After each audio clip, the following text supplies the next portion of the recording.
about what's going on in the intelligence community IG office. The House impeachment inquiry has focused on the July 25 telephone call between President Donald Trump and Ukrainian President Volodymyr Zelensky. Concerns about that call were raised by an unnamed member of the intelligence community through a so-called whistleblower complaint. Now, concerns are being raised about whether the complaint, which is not based on first-hand knowledge, should have been considered at all. What's going on? Under federal law, a member of the intelligence community can file a whistleblower complaint with the Intelligence Community Inspector General with respect to an urgent concern relating to an intelligence activity under the authority of the Director of National Intelligence. If the ICIG deems the complaint credible, he reports it to the Director of National Intelligence, who in turn informs the Senate and House Intelligence Committees. At the time of the Trump-Zelensky call, the ICIG's policy unequivocally required that, to be deemed credible, a complaint must be based on first-hand knowledge. In order to find an urgent concern credible, the ICIG must be in possession of reliable, first-hand information. The ICIG cannot transmit information via the ICWP Intelligence Community Whistleblower Protection Act based on an employee's second-hand knowledge of wrongdoing. This includes information received from another person, such as when a fellow employee informs you that he/she witnessed some type of wrongdoing. Anyone with first-hand knowledge of the allegations may file a disclosure in writing directly with the ICIG. Similarly, speculation about the existence of wrongdoing does not provide sufficient basis to meet the statutory requirements of the ICWP. If you think wrongdoing took place, but can provide nothing more than second-hand or unsubstantiated assertions, ICIG will not be able to process the complaint or information for submission as an ICWP.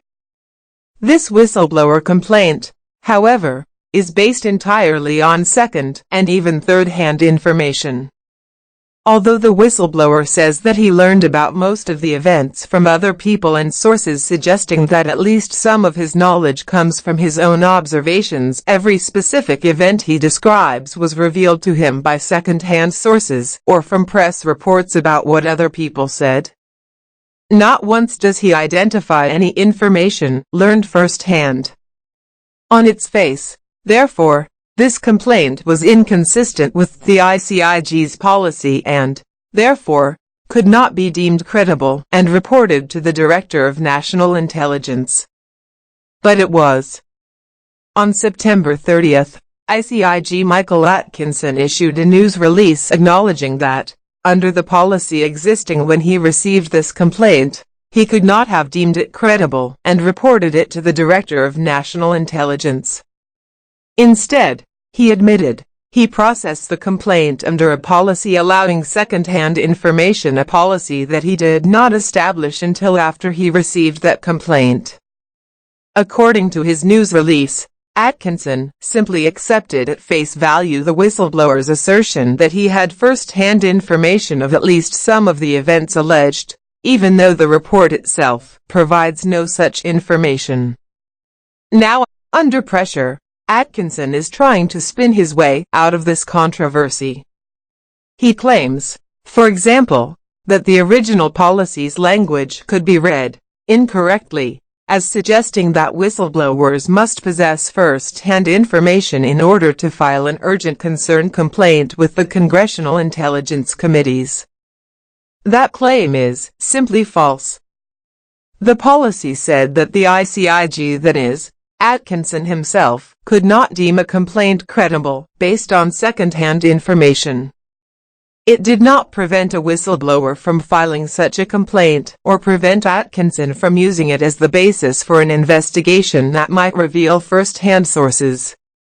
Pivoting, Atkinson then claims that, no matter what the policy has said, it has actually always been the policy, at least as long as he's been the ICIG, to accept complaints even if they lack first-hand information. And besides, Atkinson continues, This whistleblower checked a box on a form filed with the complaint saying that he did have first-hand information. So what is really going on here? First, Atkinson has admitted that he never reviewed the White House memorandum describing the content of the Trump-Zelensky call before concluding that the complaint about that call was credible. It appears that he substituted a checked box, representing an unsupported assertion of first-hand knowledge for the actual substance and content of the complaint itself.